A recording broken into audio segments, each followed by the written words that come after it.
Hi friends, நாம நார்மலாக கையில் யூஸ் பண்ணுற மொபைல் இருக்கிற கேமரா மூலமாக நம்ம என்ன பண்ணுவோம்? நார்மலாக ஃபோட்டோஸ் எடுப்போம், செல்ஃபிஸ் எடுப்போம், சோஷியல் மீடியாவில் அப்லோட் பண்ணுவோம். ஆனால் நாம யூஸ் பண்ணுற நம்ம மொபைல் இருக்கிற கேமரால முக்கியமான ஃபீச்சர்ஸ் இருக்கு. அதில் ஒரு ஃபீச்சர்ஸ் தான் டாக்குமெண்ட்ஸ் வந்து ஸ்கேன் பண்ணுற ஆப்ஷன். அது எப்படி மொபைலில் ஸ்கேன் பண்ணால் அவ்வளோ கிளியராக இருக்கும் அப்படின்னு கேட்டிங்கன்னா இப்போ நம்ம பார்த்துக்கலாம். இப்போ பார்த்தீங்கன்னா நம்ம நார்மலாக மொபைல் கேமரா யூஸ் ஓப்பன் பண்ணால் எப்படி தான் இருக்கும். ஸோ இதில் ஸ்கேன் பண்ணுற ஆப்ஷன்ஸ் எங்கே இருக்கணும், எப்படி எடுக்கணும் அப்படின்னா மேலே செட்டிங்ஸ், உங்கள் கேமராவோட செட்டிங்ஸ் ஓப்பன் பண்ணுங்க. செட்டிங்ஸ் ஓப்பன் பண்ணி ஸ்கேன் டாக்குமெண்ட்ஸ் அண்ட் டெக்ஸ்ட் அப்படின்னு ஒரு ஆப்ஷன் வந்து எப்போவுமே எல்லாருக்குமே இது டிஃபால்ட் ஆகுது, ஆஃப்ல தான் இருக்கும். இது வந்து ஆன் பண்ணணும். ஆன் பண்ணும்போது மேக்ஸிமம் இது ஒரு ஆன் ஆகாது. ஏன்னா நம்ம மொபைல்ல கேமரால போட்டோஸ் எடுக்கும்போது ஒரு சில ஃபில்டர்ஸ் வந்து ஆன் பண்ணி வச்சிருப்போம். அந்த ஃபில்டர்ஸ் ஆஃப் பண்ணாதான் அந்த ஆப்ஷன் வந்து ஆன் பண்ண முடியும். ஸோ அந்த மொபைல்ல இந்த மாதிரி பார்த்தீங்கன்னா மேலே ஒரு சின்ன ஒரு ஃபில்டர் ஆப்ஷன் இருக்கும். இந்த எல்லோ கலர்ல இருக்குல்ல, அந்த ஃபில்டர் ஆப்ஷன் நம்ம இந்த மாதிரி கிளிக் பண்ணோம் அப்படின்னா இதுல ஏகப்பட்ட ஃபில்டர்ஸ் வந்து நமக்கு போட்டோ எடுக்கும்போது டிஃப்ரெண்ட் டைப்ஸ் ஆஃப் கலர்ஸ் நம்மளோட போட்டோஸ் அவுட்புட் வரணும்னு சொல்லி நம்ம டிஃப்ரெண்டான ஃபில்டர்ஸ் வந்து ஆன் பண்ணி வச்சிருப்போம். இந்த ஃபில்டர்ஸ் ஆன் பண்ணி வச்சிருந்தா நம்ம மொபைல்ல ஸ்கேன் பண்ற ஆப்ஷன் வந்து எனேபிள் ஆக முடியாது.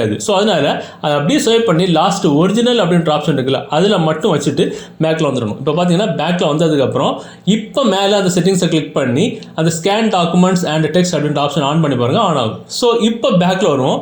பேக்கில் வந்ததுக்கப்புறம் இப்போ மொபைல் கேமராவில் எந்த ஒரு ஆப்ஷனுமே எனேபிள் ஆகலை. ஸோ அதாவது மேலே அந்த ஃபில்டர்ஸ் ஆப்ஷன் ஆஃப் பண்ணிக்கிட்டோம். ஸ்கேன் எப்படி பண்ணுற ஆப்ஷன் எனேபிள் பண்ணணும் அப்படின்னா, இப்போ உதாரணத்துக்கு நான் இந்த ஒரு புக் எடுத்துக்கிறேன். இந்த புக்கை எடுத்ததுக்கப்புறம் ஸோ இதை ஸ்கேன் பண்ணுறதுக்கு மொபைலில் இந்த மாதிரி வச்சாலே போதும். பக்கத்தில் டி அப்படின்ற ஆப்ஷன் வந்து டக்குன்னு எனேபிள் ஆயிரும். பார்த்தீங்கன்னா இந்த டி அப்படின்ற ஆப்ஷன் எனேபிள் ஆயிருக்கும்.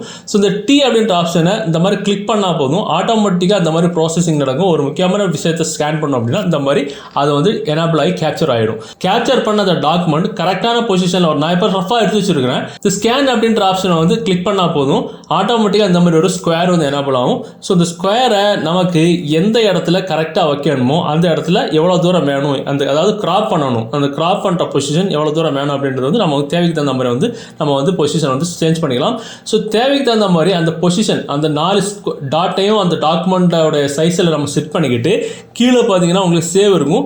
சேவ் கொடுத்துட்டோம் அப்படின்னா அந்த டாக்குமெண்ட், அதாவது நம்ம ஸ்கேன் பண்ண டாக்குமெண்ட் வந்து சேவ் ஆயிரும். ஸோ இப்போ நம்மளுடைய கேலரியில் போய் பார்த்தோம் அப்படின்னா அந்த டாக்குமெண்ட் இங்கே வந்து ஸ்கேன் ஆயிருக்கும். ஸோ அதுவும் பார்த்தீங்கன்னா பக்கா குவாலிட்டியில் இருக்கும், குவாலிட்டி வந்து கம்மியாகாது. ஸோ இதில் இன்னொரு ஆப்ஷன் இருக்குது. பார்த்தீங்கன்னா அந்த டி அப்படின்ற ஆப்ஷன் இருக்குல்ல, அந்த டி அப்படின்ற ஆப்ஷன் இந்த மாதிரி கிளிக் பண்ண உடனே பார்த்தீங்க அப்படின்னா இந்த டாக்குமெண்ட் மேலே வச்சுக்கிட்டு இந்த மாதிரி டி கிளிக் பண்ணமோ அது வந்து இந்த மாதிரி ஸ்கேன் ஆயிருமா. ஸோ இதில் அந்த டெக்ஸ்ட் எல்லாம் நம்ம காப்பி பண்ணுறதுக்கு இந்த மாதிரி இல்லை, அந்த டெக்ஸ்ட்டுக்கு மேலே சும்மா நார்மலாக ப்ரெஸ் பண்ணாலே போதும்.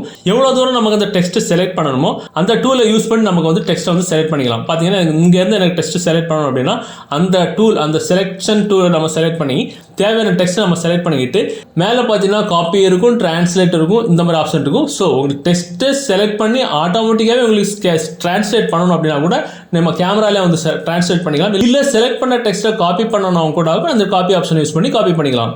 ஸோ ஒருவேளை உங்கள் மொபைலில் ஸ்கேன் பண்ணுறதுக்கு இந்த டி அப்படின்ற ஆப்ஷன் இல்லை அப்படின்னா நம்ம மொபைலில் டிஃபால்ட்டாக இருக்கக்கூடிய கூகுள் டிரைவ் ஆப்ஷன் மூலமாக நம்ம வந்து ஸ்கேன் பண்ணிக்கலாம். இப்போ பார்த்தீங்கன்னா நான் கூகுள் டிரைவ் ஓப்பன் பண்ணுறேன். கூகுள் டிரைவ் ஓப்பன் பண்ணதுக்கப்புறம் நியூ அப்படின்ற ஆப்ஷன் இருக்கும். அந்த நியூ பட்டனை கிளிக் பண்ண உடனே இதில் பார்த்தீங்கன்னா உங்களுக்கு folder, upload, scan, Google documents, Google sheets, Google slides அப்படின்ற ஆப்ஷன் இருக்கும். இதில் ஸ்கேன் அப்படின்ற ஆப்ஷன் மட்டும் நம்ம இந்த மாதிரி கிளிக் பண்ணாலே போதும், கரெக்டான அந்த ஷேப்பை அதுவாகவே ஆட்டோ கேப்சர் பண்ணிக்கும். பார்த்தீங்கன்னா எதுவுமே பண்ணலை. ஸோ இப்போ பார்த்தீங்கன்னா ஆட்டோமேட்டிக்காக அது கேப்சர் பண்ணிடுச்சு. ஸோ இப்போ அதுவாகவே நமக்கு வந்து கிராப் செஞ்சு தந்துடும். வேற எதுவுமே பண்ண வேண்டாம். பக்காவான ஒரு ட்ரிக் இது. கூகுள் டிரைவ் மூலமா இந்த ஆப்ஷன் நம்ம வந்து பண்ணிக்கலாம். ஸோ மேலே டன் இருக்கும். டன் கொடுத்த உடனே நம்ம ஸ்கேன் பண்ண டாக்குமெண்ட் அதுவாகவே ஒரு டிஃபால்ட்டாக ஒரு நேம் போட்டுக்கும். ஸோ இதில் 2 விதமாக நம்ம கூகுள் டிரைவில் சேவ் பண்ணிக்கலாம். நம்ம ஸ்கேன் பண்ண டாக்குமெண்ட்டை பிடிஎஃப் மற்றும் ஜேபிஜி ஃபைலில், அதாவது ஃபார்மெட்டில் நம்ம வந்து சேவ் பண்ணிக்கலாம். ஸோ எந்த டிரைவில் இல்லை எந்த ஃபோல்டரில் சேவ் பண்ணணுமோ அந்த ஃபோல்டர் ஒரு கிரியேட் பண்ணி இல்லை தேவையான ஃபோல்டரில் நம்ம சேவ் பண்ணிக்கலாம். ஸோ இந்த தகவல், இந்த வீடியோ உங்களுக்கு பிடிச்சது, டெஃபினட்டாக இந்த தகவல் உங்களுக்கு உபயோகமாக இருந்துச்சு அப்படின்னா இந்த வீடியோவை உங்களுடைய வாட்ஸ்அப் குரூப் மற்றும் ஃபேஸ்புக் நண்பர்கள் கூட ஷேர் பண்ணுங்க. மீண்டும் ஒரு தகவலை கண்டிப்பாக மீட் பண்ணலாம். அது வரைக்கும் பை பாய்.